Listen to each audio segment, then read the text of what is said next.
Hai guys, terima kasih selamat pagi. Kembali lagi di channel Nasar Siamat. Pada video kali ini saya akan membahas uh, buku kajian seminar masalah sosial tentang memahami konflik etnisitas oleh Raymond C. Taragan Suli. Tapi sebelum daripada itu saya akan memperkenalkan nama saya Sefnat Lopo, mahasiswa program studi sosiologi Fakultas Ilmu Sosial dan Ilmu Politik Universitas Nusa Cendana Kupang. Jadi kita berbicara mengenai konflik etnis itu bukan merupakan suatu hal baru yang baru terjadi di dunia, tetapi itu merupakan fenomena lama yang sejak awal sejarah manusia ada, dan itu sebagai suatu bagian dari kebudayaan itu sendiri. Sehingga kita berbicara mengenai etnis baru pada akhir abad ke-20 dan bukan terletak keberadaan konflik di antar kelompok ini, melainkan etnisitas dan manifestasi. Jadi antara intensitas dan manifestasi itu artinya gini. Kita berbicara mengenai konflik etnisitas, sesungguhnya itu bersumber dari suatu etnis yang terjadi sentimen-sentimen primordial yang kemudian menyebabkan konflik. Contoh negara Indonesia merupakan berbagai macam suku dan ras, agama dan lain sebagainya. Kenapa sering terjadi konflik dari kalangan apapun? Tetapi di sini saya lebih melihat dari perspektif agama, dari latar belakang kepercayaan masing-masing. Nah, kenapa kita merupakan di dalam roh negara Indonesia itu dikenal dengan Bhinneka Tunggal Ika, tetapi sering menjadi pemicu adalah dari latar belakang agama masing-masing. Ada agama si A mengklaim bahwa dialah yang menjadi kebenaran, ada si B mengklaim bahwa agamanya yang lebih benar dan lain sebagainya. Itu sebetulnya kemudian perspektif dari masyarakat itu keluar dari rail atau Bhinneka Tunggal itu sendiri, sehingga sering terjadi konflik ras, etnis dan juga agama. Kita ambil contoh lain yang lebih komprehensif seperti Pilkada DKI tahun 2017. Di situ terjadi determinasi wilayah mayoritas terhadap minoritas, seperti kalangan-kalangan oligarkis yang punya kepentingan terhadap momentum pilkada tersebut, sehingga berbagai macam isu yang kemudian mereka bakar sebagai peluang untuk menangkan pilkada elektoral tersebut. Lebih spesifik lagi seperti pilkada Kota Kupang juga tahun 2017 pilkot, antara kalau kita melihat dari persaingan elektoral tersebut antara etnis Rote dan etnis Sabu sebagai kandidat calon wali kota pada waktu itu.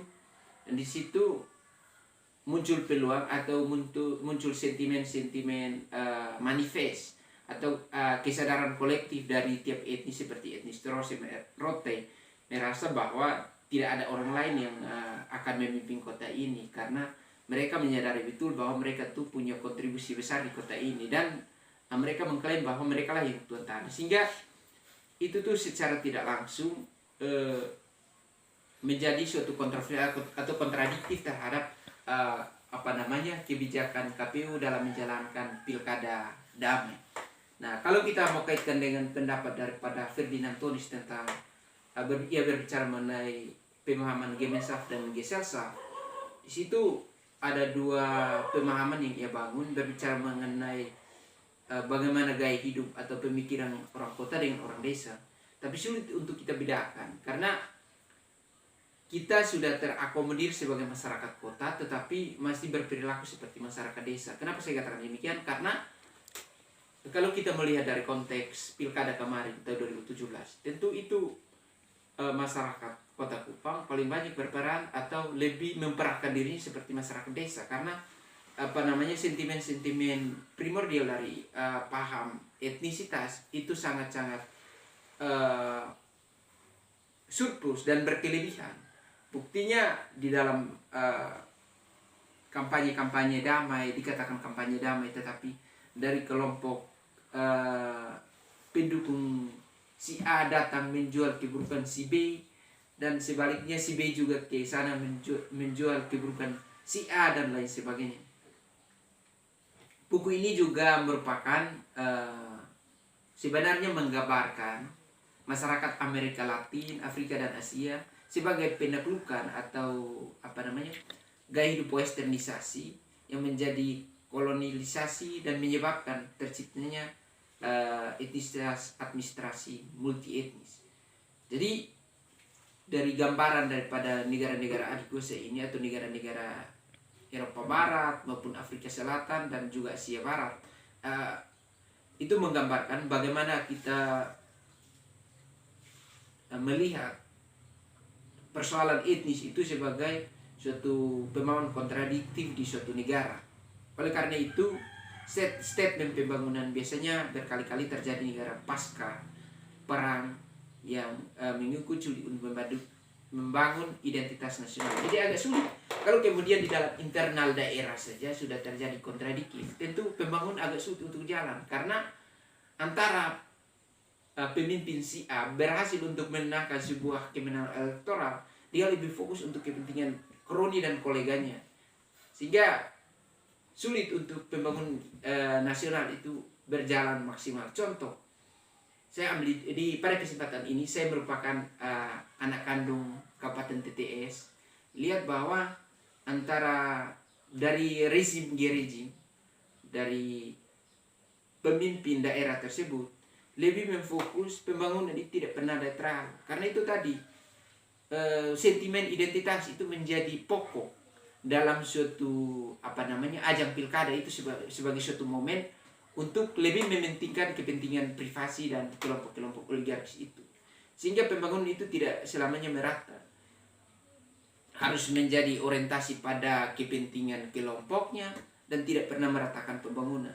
Dan ini agak sulit, dan ini memang terasa sekali.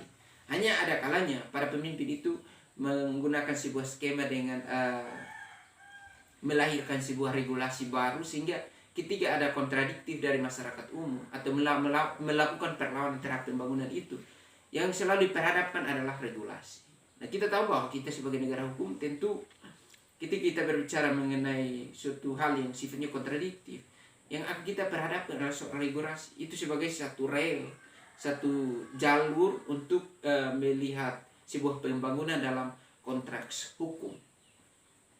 Yang jelas bahwa kita berbicara mengenai mengikrarkan paham minoritas, kelompok dan dominan dalam grup antisosial, itu diharapkan untuk promote harmoni, interest dan perdamaian. Jadi betul bahwa suatu pembangunan bangsa itu lebih melihat kepada bagaimana membangun interetnis atau bagaimana merelevansikan antar etnis demi menciptakan suatu perdamaian. Kita ambil contoh menjelang tanggal 5 Oktober kemarin, perencanaan besar Omnibus Law kepada negara untuk melancarkan pembangunan.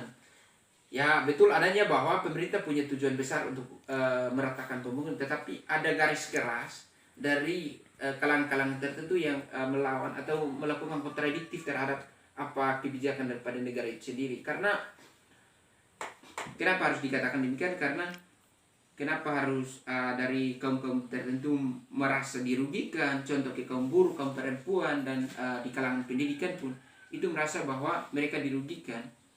Karena kita mau berangkat dari konsep dasar perencanaan revisi undang-undang Omnibus Law dan Cipta Kerja dari beberapa klaster, entah mau klaster pendidikan, klaster kesehatan dan lain sebagainya. Di sini saya lebih melihat kepada klaster kesehatan. Nah, secara konstitusional di dalam undang-undang pasal 32 yang mengatur tentang kedaulatan pasien, itu sudah jelas bahwa ketika pasien itu mengalami kesakitan dan dia butuh untuk dilayani secara medis, dinolak saja oleh pihak kesehatan, berarti pihak kesehatan harus diterapkan menilai hukum pasal 32 itu. Dan itu di urusan pidana itu kurang lebih 2 tahun. Tetapi realitas selama ini tidak ada. Nah, kenapa dari kaum buruh, kaum tertindas melakukan perlawanan terhadap pemerintah? undang-undang, pasal yang ada saja pemerintah tidak mampu lakukan, apalagi membuat yang baru yang sifatnya diintervensi oleh para investor. Agak sulit untuk negara ini berjalan mulus seperti harapan pada konstitusi, undang-undang maupun Pancasila. Itu saja yang bisa dapat saya sampaikan pada kesempatan ini. Kurang lebihnya saya mohon maaf atas perhatian, saya ucapkan terima kasih. Selamat pagi.